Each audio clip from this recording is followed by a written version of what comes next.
You mentioned the possibility of, and I'm not sure whether I read it in one of the blogs or the book itself, but about addiction, in particular to some of the ingredients that we're consuming on a daily basis, and why perhaps people get the shakes. And can you just expand and elaborate a little bit on that? The majority of foods created nowadays by the big food corporations, and in all our supermarket, 70% of our supermarket shelves are full of essentially rubbish. You have ingredients like high fructose corn syrup, primarily a lot of wheat being used, gluten grains being used to bulk out foods, which are essentially the cheapest ingredients, and also the hydrogenated fats, the fake fats that are put into modern foods.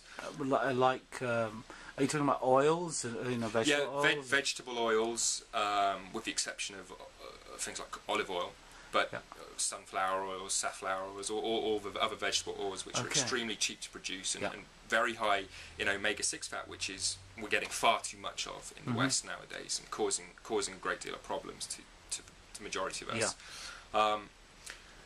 Those ingredients, and let's take one of those ingredients, high fructose corn syrup, which didn't exist prior to the 1970s and has entered the food chain in the 70s and the 80s dramatically. It's found in soft drinks, it's found in all sort of ready meals and cookies and all sorts of snack foods and so on.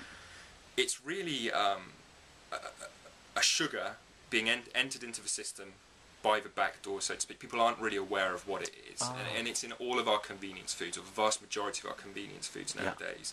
And it's creating this epidemic of obesity that we're seeing. That's one of the primary causes of the obesity epidemic.